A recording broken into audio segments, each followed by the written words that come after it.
आजको जिन्दगीका आयामहरू रहेको छ निरञ्जना छेत्रीको। त मित्रहरू, वाचन गर्दैछु जिन्दगीका आयामहरू, जिन्दगी एक दर्पण।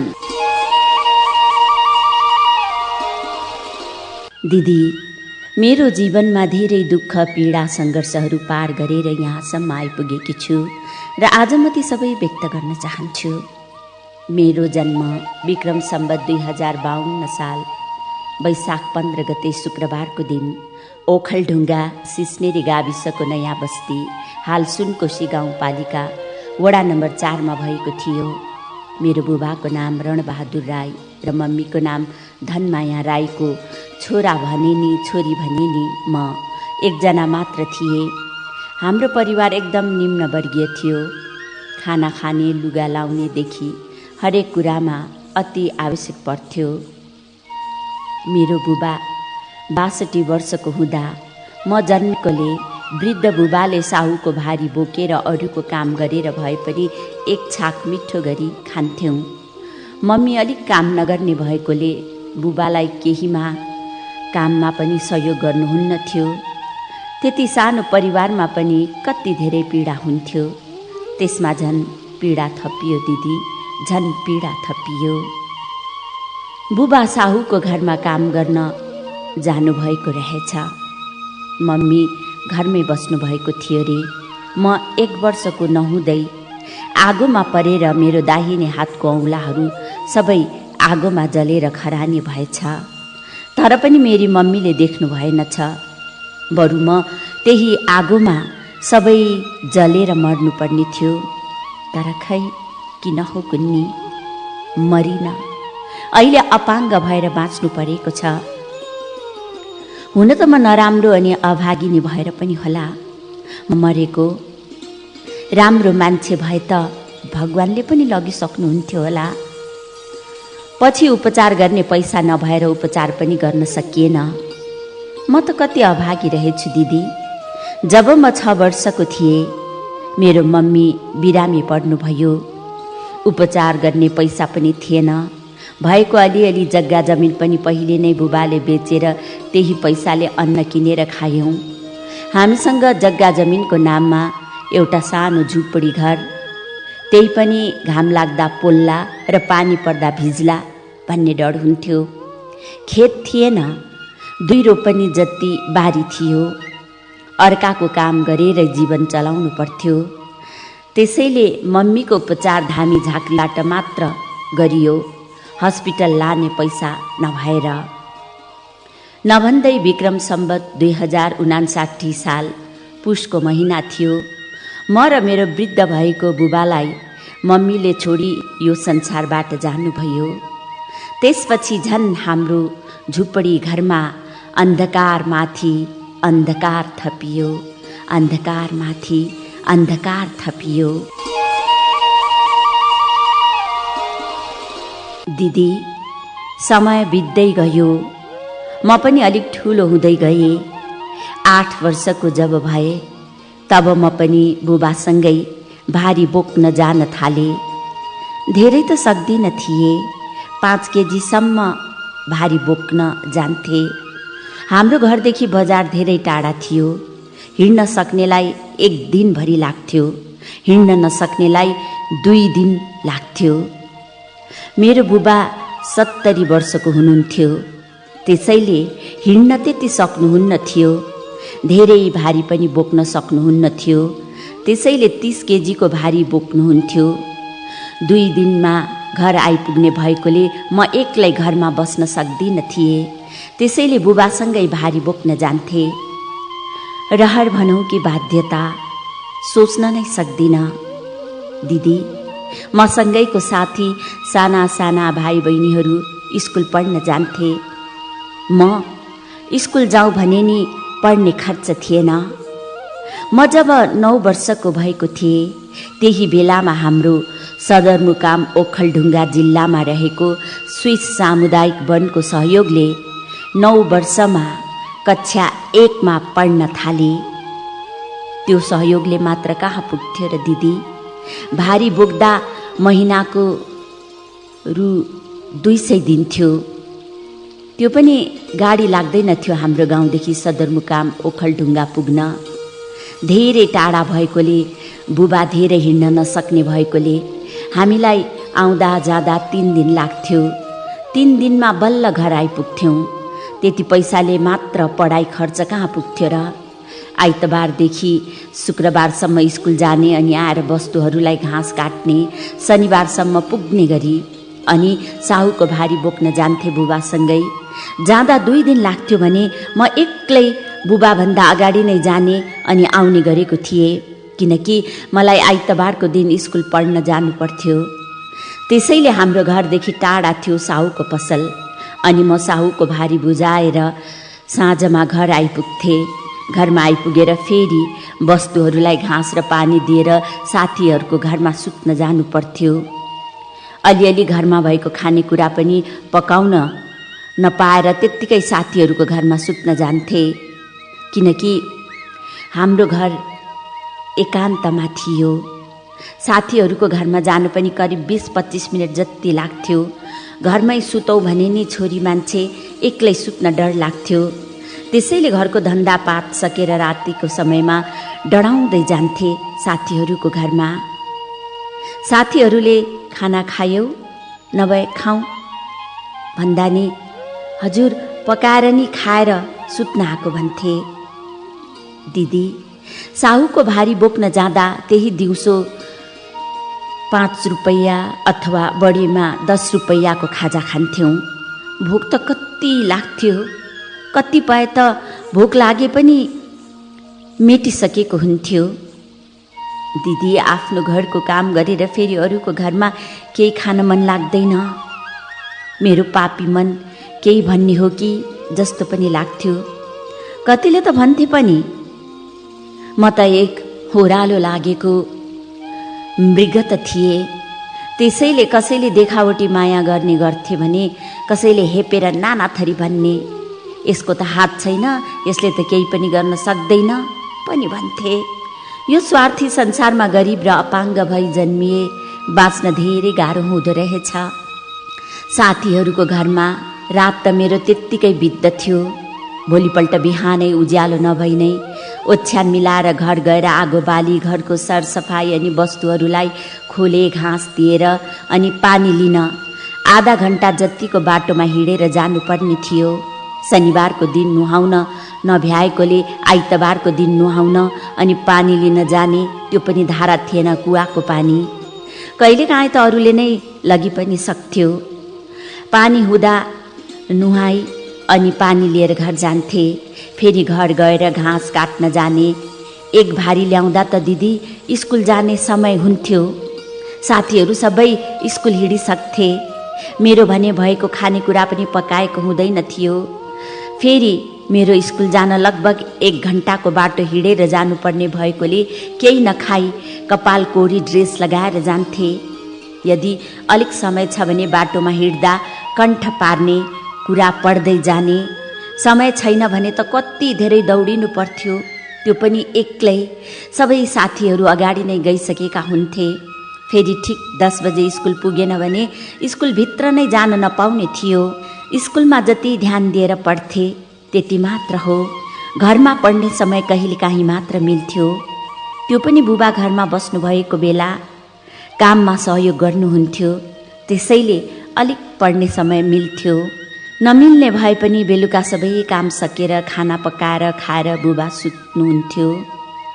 म एक्लै लगभग 11-12 बजेसम्म पढ्थेँ अनि बिहान फेरि 3 बजे, कहिले 4 बजे उठेर पढ्थेँ। फेरि मलाई शिक्षक शिक्षिकाहरूले पढलेख भन्नुभएको कुरा पढेरै लेखेरै जान्थे।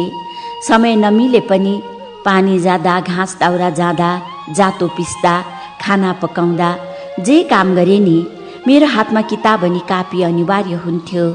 धेरै दुःखले पढेर होला दिदी, मेरो पढाइ पनि राम्रो थियो र जहिले पनि सबै विषयमा पास हुने गर्थे र कक्षा 10 सम्म नै म तेस्रो श्रेणीमा उत्तीर्ण हुँदै आएकी थिएँ।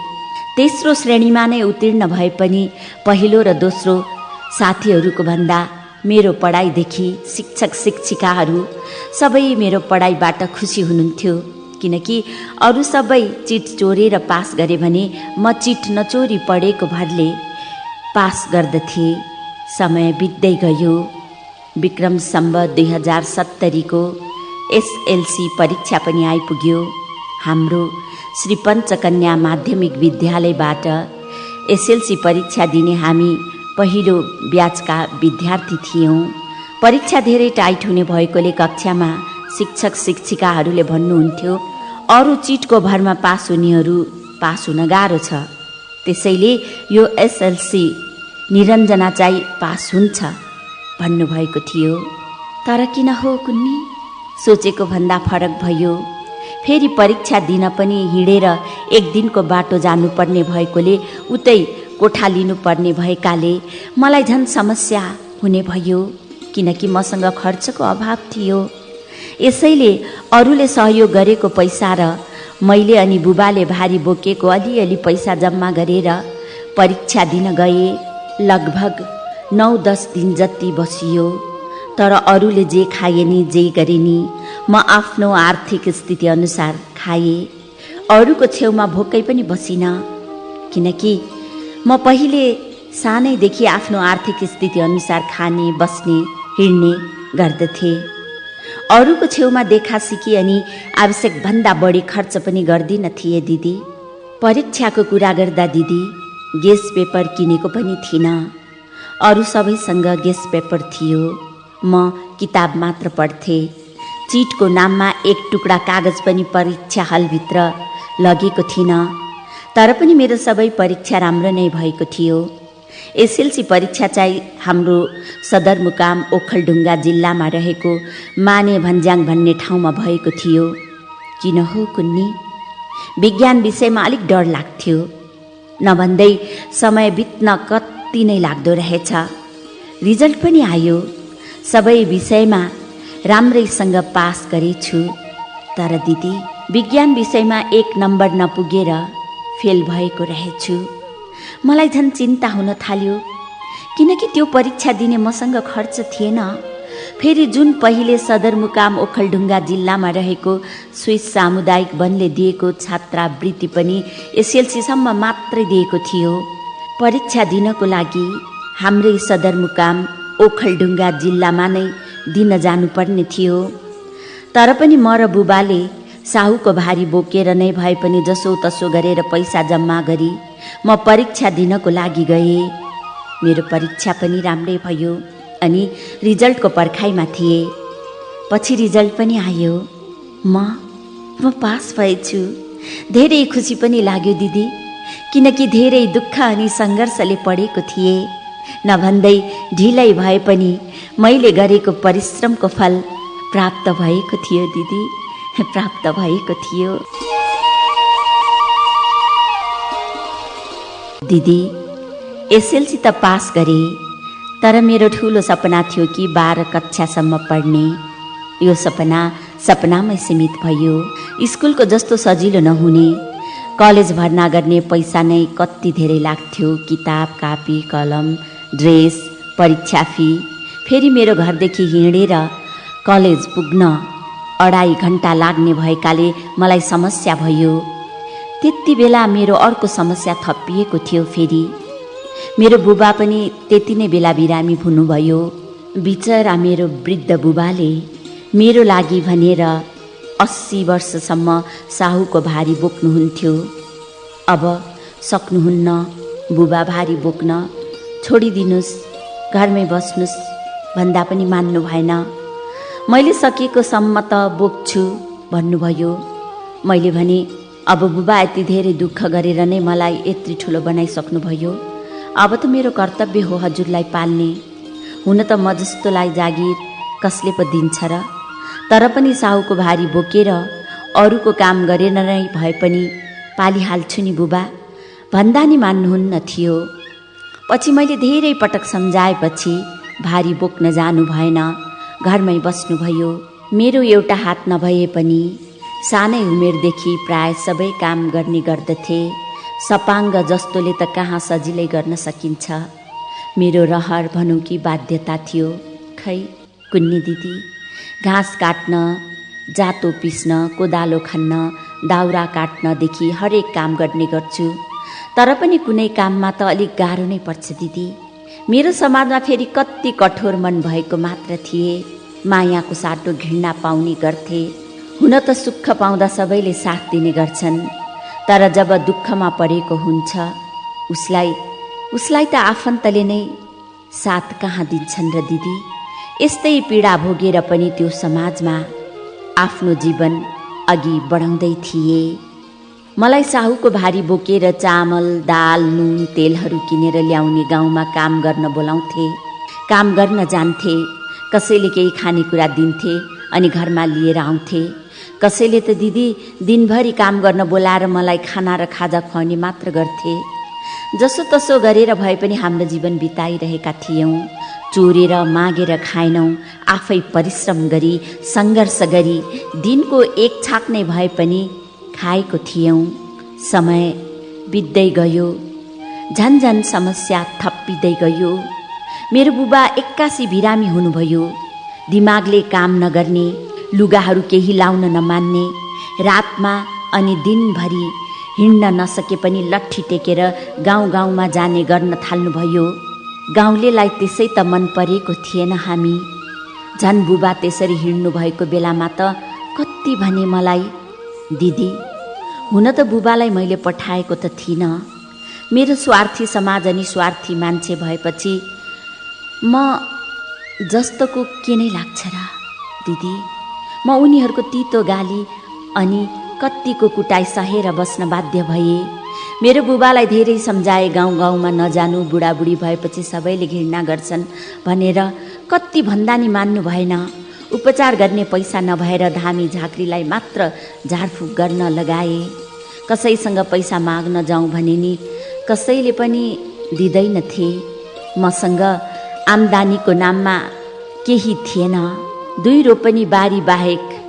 त्यही भएर पैसा सापट्टि नदिएको होला। मेरो बुबा झन्झन सिकिस्त बिरामी हुनुभयो। ओछ्यानमै दिसा पिसाब गर्न थाल्नुभयो।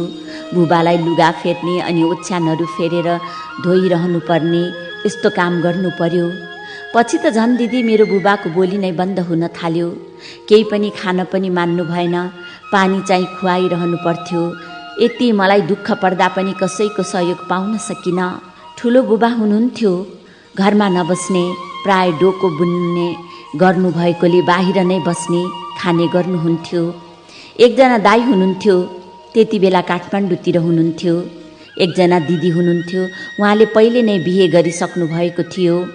ठुलो बुबाको परिवारमा यति मात्र हुनुहुन्थ्यो। ठुली मम्मी पहिले नै बित्नु भएको थियो। अरू त खै कसको आशा गर्नु। मम्मीको त त्यति माया पाउन सकिन्न, तर मम्मीको भन्दा बुबाको माया बढी थियो। मम्मीको कमी थिएन। आफू नखाई अरूले दिएको खानेकुरा पनि मलाई घरमा लिएर आउनुहुन्थ्यो मेरो बुबाले। यदि मेरो बुबाको ठाउँमा मेरो मम्मी भएको भए म भोकले नै पहिले नै मरिसक्थ्यो होला। मलाई लाग्छ कि मेरो बुबा जति माया गर्ने यो संसारमा अरू बुबाहरू पाइँदैन। यति धेरै माया गर्ने मेरो बुबाले विक्रम सम्वत 2073 असार 30 गते बुधबारको दिन 83 वर्षको उमेरमा त्यो स्वार्थी समाजमा एक्लै मलाई छोडी यो संसारबाट जानुभयो। अनि त मेरो आफ्नो भन्नु नै को छ र। बुबासँगै मर्न पनि सकिन, मर्न पनि सकिन।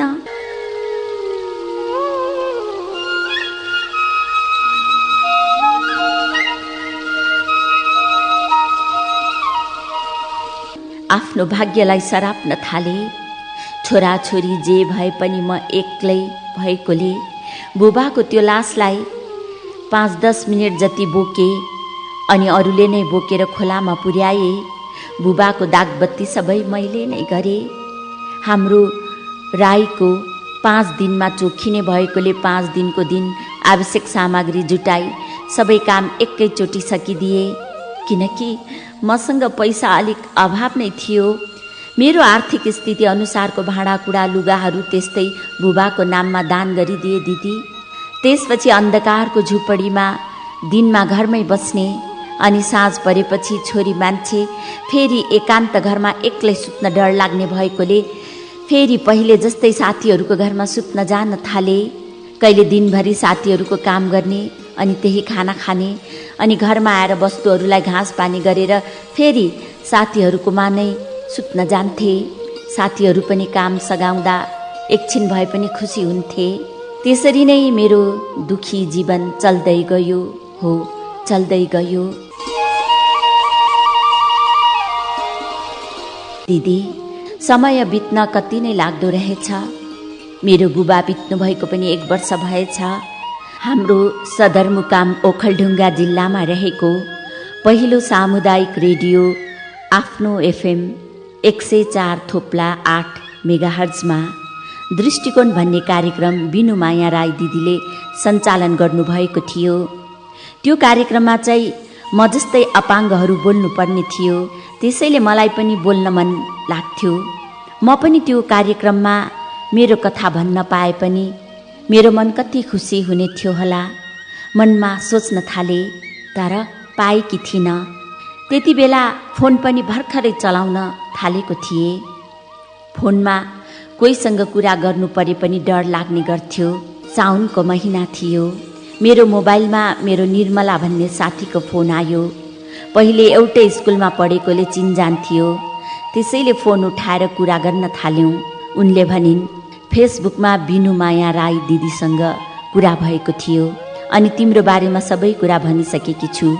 भोलि जसरी भए पनि कल गरेर बोल भनी साथीले बिनुमाया दिदीको नम्बर दिइन् र मैले सेभ गरी राखेँ।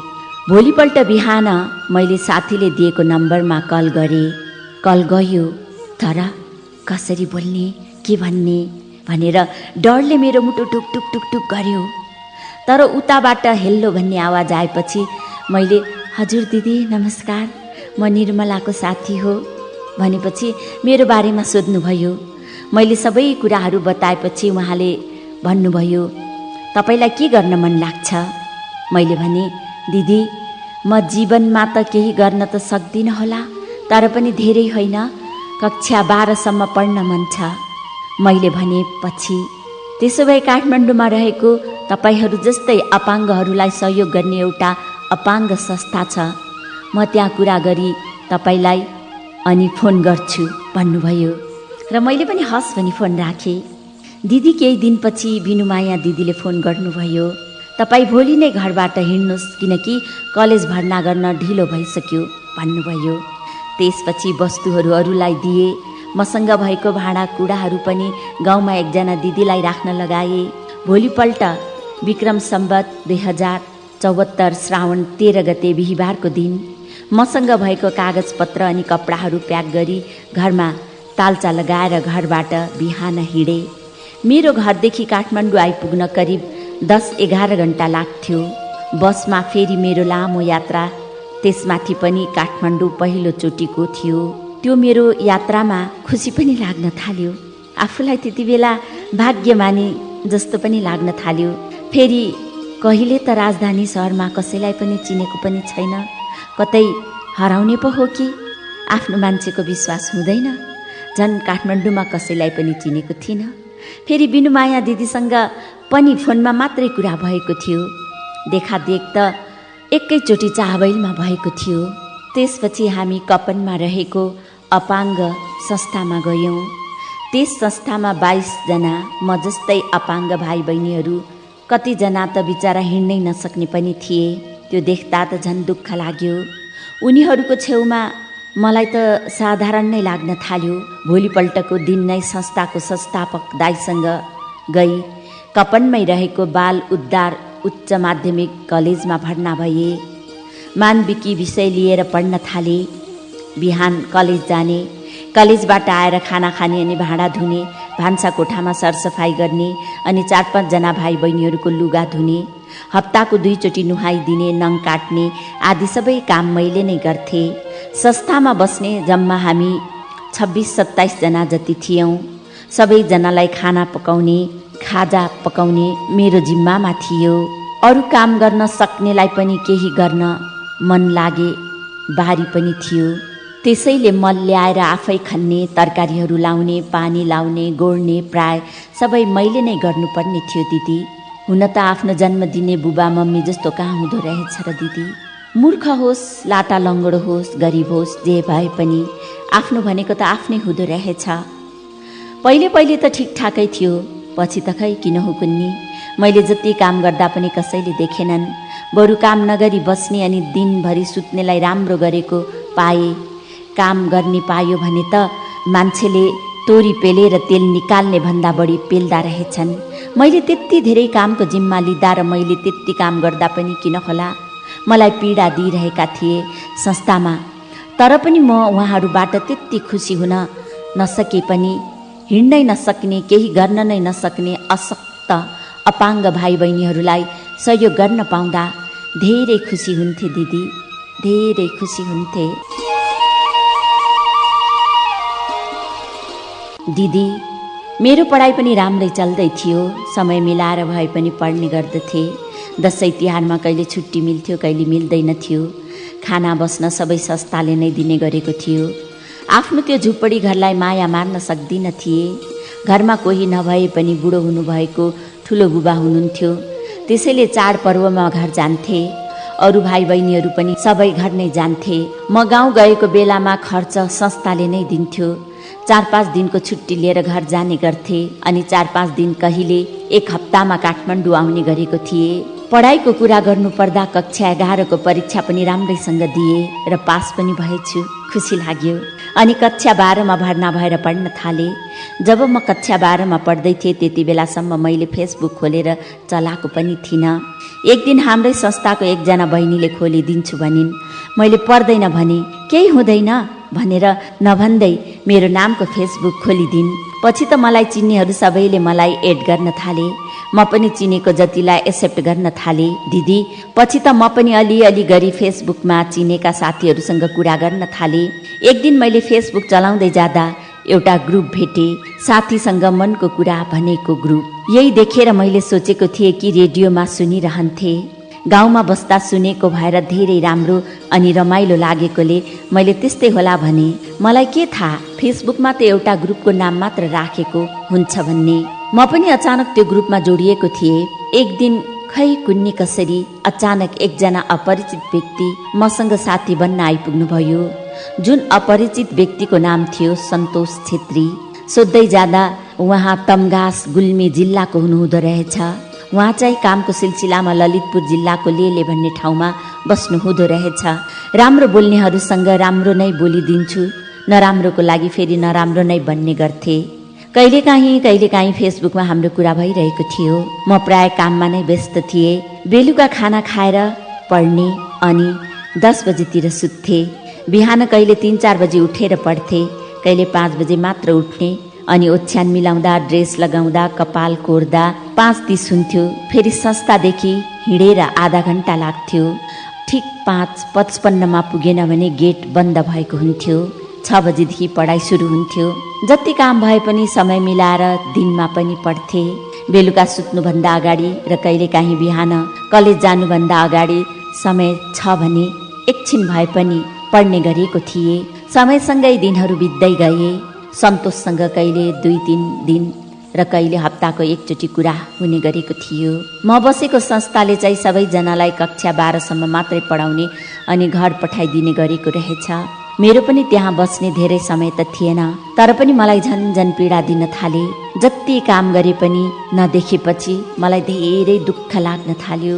धेरै दुःख लाग्न थाल्यो। हो दिदी, धेरै दुःख लाग्न थाल्यो। दिदी, म 12को परीक्षा सकेको भोलिपल्ट नै गाउँ जान्छु भनेर मनमनमा सोच्न थाले। अर्को मनले सोचे जति दुःख पीडा दिए पनि पढ्न पाउँदा खुसी पनि लाग्यो। त्यति बेलासम्म मैले नागरिकता बनाउन सकेको पनि थिएन। आफ्नो मान्छे नहुँदा कति धेरै दुःख पाइने रहेछ त दिदी। मेरो परिवारमा त कोही थिएन, तर पनि वृद्ध ठुलो बाबा हिँड्न नसक्ने भएकोले दाइसँग कुरा गरे। हुन्छ बनाइदिन्छु, तर अलिक पछि मात्रै भन्नुभयो। मैले हवस् भने। दाइ काठमाडौँतिरै बस्ने गर्नुहुन्थ्यो। दाइसँग फोनमा कुरा गरिरहेको थिएँ दिदी। अनि मलाई दुःख सुखमा साथ दिने, सल्लाह सुझाव दिने मेरो गाउँको पुरानो साथी निर्मला सधैँ फोनमा कुरा भइरहेको थियो उसँग। मेरो सबै कुरा सुनाए अनि उनी पनि काठमाडौँतिरै आएर पढ्ने कुरा गरिन्। मेरो सोचाइ थियो कि 12 कक्षा पास हुन पाए र नागरिकता बनाउन सकेको भए काठमाडौँमा केही त जागिर पाउँथ्यो होला अनि कोठा लिएर पनि बस्छु भने। यो कुरा पनि साथीलाई सुनाए। उनले भनिन्, त्यसो भए हामीसँगै बसौँ न त भनिन्। अनि उनीको बुबा मम्मीसँग पनि सल्लाह लिएर सँगै बस्ने निर्णय भयो। दिदी, म बसेको संस्थाको मान्छेले दिएको पीडाले गर्दा कति दिन अनि कति रातहरू त रोएर नै बितेका थिए। तर पनि मेरो दुखी मनलाई सम्झाएर बस्थे। हुनेको जताततै नहुनेको कतै न कतै जस्तै भएको थियो मेरो जीवन। तर पनि मैले गर्नुपर्ने कामहरू गर्न छोडिनँ। भन्दा भन्दै कक्षा 12 को परीक्षा पनि नजिकै आयो। मैले परीक्षा पनि राम्रैसँग दिएँ। परीक्षा सकेको भोलिपल्ट संस्थाबाट बिदा भई म गाउँ गएँ। मेरो घर त सबै भत्किसकेकोले कहिले साथी निर्मलाको घरमा, कहिले ठुलो बुबाको छोरी दिदीको घरमा बस्ने अनि काम गर्ने गर्थे। प्राय मेरो दिदी अनि दाइ जस्तै भिनाजु हुनुहुन्थ्यो। सन्तोष र म बीच कुरा भइरहेको नै थियो। पहिले भन्दा पछि झन् धेरै फोन गर्न थाल्नुभयो। दिनको 3-4 पटक फोन गर्न थालेपछि मलाई डर पनि लाग्यो, किनकि साथी बन्दैमा सबैजनालाई विश्वास गर्न सकिन्न। त्यसैले मैले भने, तपाईँ एक असल साथीको नाताले कहिले काहीँ बोल्नुहोस्, सधैँ फोन नगर्नुहोस्। त्यति धेरै टाढाबाट कमाउनुको लागि भनेर अर्काको ठाउँमा आउनु भएको छ, यस्तै भनी सम्झाउन थाले।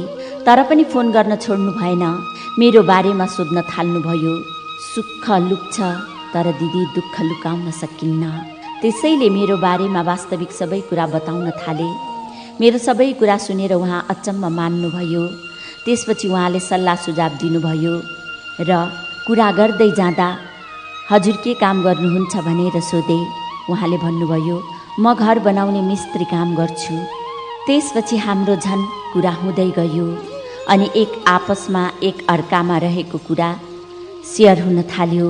उहाँ पनि एक साधारण परिवारको हुनुहुँदो रहेछ अनि परिवारमा बुबा आमा, एकजना दिदी बिहे गर्नु भएर इन्डियातिरै बस्नु हुँदो रहेछ। एकजना दाइ बिहे गर्नु भएर छुट्टिसक्नु भएको रहेछ। उहाँ चाहिँ कान्छा छोरा हुनुहुँदो रहेछ। उहाँले त भित्रभित्रै मन पराउन थालिसक्नु भएको रहेछ। मलाई के थाहा। पछि मलाई भन्नुभयो कि मैले पनि धेरै दुःख भोग्दै यहाँसम्म आइपुगेको छु, तर पनि म भन्दा तिमीले झन् कति धेरै दुःख पाएकी रहेछौ। तिम्रो कुरा सुनेर दुःख लाग्यो भन्नुभयो। यस्तो दुःख अनि सुखको कुरा गर्दा गर्दै उहाँले भन्नुभयो, म पनि दुःख पाएको गरिबको छोरा हो। हुन त दुःख भोग्नेलाई मात्र थाहा हुन्छ दुःख के हो भनेर। तर पनि दिदी, मेरो न त रूपरङ्ग नै थियो, फेरि त्यसमाथि पनि म अपाङ्ग छु भनेर पहिले नै थाहा पाएर पनि किन होला मसँग बिहे गर्ने कुरा गर्नुभयो। मैले यो कुरा स्वीकार गरिनँ, किनकि उहाँलाई देखेको पनि छैन, भेटेको पनि छैन। फेरि म पूर्व ओखलढुङ्गा जिल्लाको, उहाँ पश्चिम गुल्मी जिल्लाको। फोनमा कुरा गर्दैमा मैले विश्वास गरिहाल्न पनि सकिनँ। फोनमा त राम्रैसँग नै कुरा गर्नुहुन्थ्यो दिदी। मैले पनि उहाँको कुरा दिदी भिनाजुसँग भने। सन्तोषले दिदी भिनाजुसँग पनि कुरा गर्न खोज्नुभयो। पछि दिदीहरूसँग पनि कुरा गर्नुभयो। सन्तोषले उता उहाँको मम्मी बुबासँग पनि मेरो बारेमा सबै कुरा गर्नुभएछ। केही दिनपछि उहाँको बुबा आमासँग पनि कुरा गर्न लाउनुभयो। म पनि मेरो बारेमा सबै कुराहरू सुनाएँ उहाँको बुबा आमालाई। तर पनि उहाँहरूले केही भएन।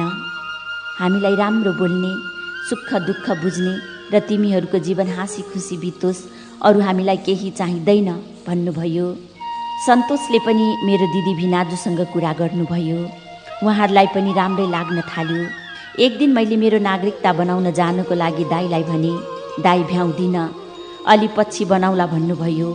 म नागरिकता बनाएर काठमाडौँ आउनुपर्ने थियो। फेरि ठुलो बुबालाई गाडी रिजर्भ गरेर म ठुलो बुबा र भेनाजु भएर सदरमुकाम ओखलढुङ्गा गयौँ। जुन दिन मेरो नागरिकता पनि बन्यो, मेरो ठुलो बुबा र भेनाजुको सहयोगले म धेरै खुसी भएँ, किनकि 2-3 पटक पछि मेरो नागरिकता बनेको थियो। केही दिनपछि म र मेरो साथी निर्मला काठमाडौँ आई नारायणटार जोडपाटीमा कोठा लिई बस्न थाल्यौँ। मैले केही काम पाउँछु कि भनेर कतिजनासँग बुझेँ, तर काम केही पाइनँ। हुन त म जस्तालाई कसले पो दिन्थ्यो र काम। म काम नपाएर त्यत्तिकै बसेँ। अलिअलि भएको पैसा पनि सकिन थाल्यो। मेरो साथी निर्मला चाहिँ कोरियन भाषा सिक्न आएकी थिइन्।